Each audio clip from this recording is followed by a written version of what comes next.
My name is Catherine Arnold, and I am debating against the Adoption Assistance Title IVE.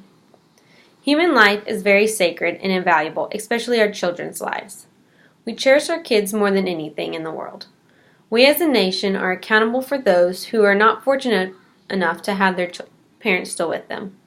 With this responsibility must come great humility, as we need to constantly challenge the status quo for the betterment of our country's children. The Adoption Assistance Title IVE helps special needs children in foster care get homes by providing financial assistance to their adoptive parents.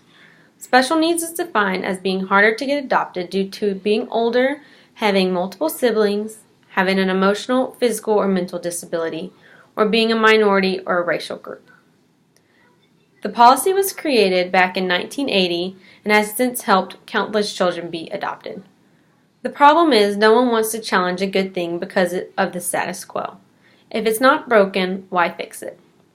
I'm here to create a paradigm shift. We need to be looking at how to fix it and improve it. Currently, we are spending $7 billion annually in foster care and are projected to spend $8.5 billion by 2023. We are driving down the cost of foster care, but replacing it with adoption assistance instead. 78% of adopted children receive a monthly payment. The pay rate for children in Tennessee who are 0 to 11 years old is $25.21 a day. Over 12 years old is $28.91 a day. If a child has a mental or physical disability, then they are qualified for more money a day. If they are 12 years old, it is $31.81 a day. If they are under 12, it is $27.74 a day.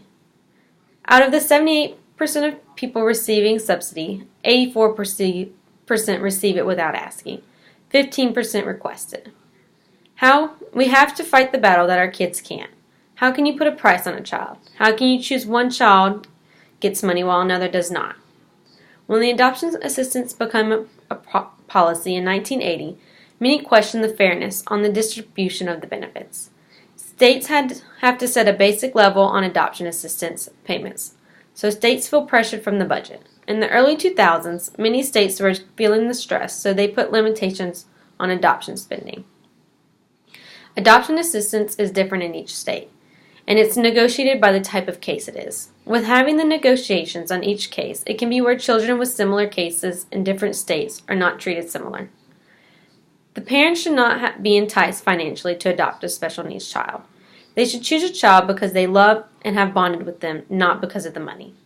They may not also use the money for the child correctly. They could use the money for their own reasons, such as buying clothes that they want or getting their nails done.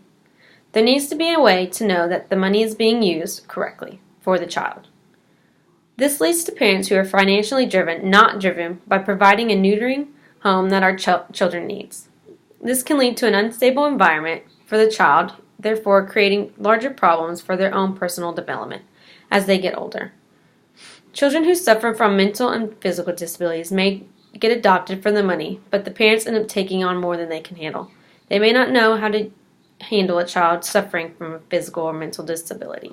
They may not have the resources to help them. This also has a psychological effect on children that no one wants to talk about, besides the psychological effect on adopted children in general.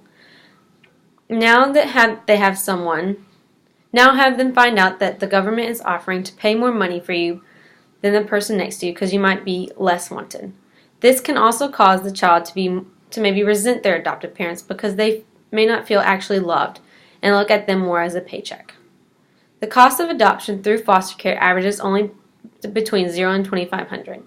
People double dip with tax returns with adoption tax credit and child tax credit. We are openly giving away money to the parents, but we need to take action before, not after. This money needs to be allocated to awareness and advocating adoptions before foster care. This policy does not take into account the fairness to every foster child or how the parents are actually using the money they receive. They should put stricter rules on the money provided so it can only be used to benefit the child, not the parents. Also, they should give classes before the parents adopt a child with a mental or physical disability, so they know so they understand the repercussions of a special needs child. Thank you.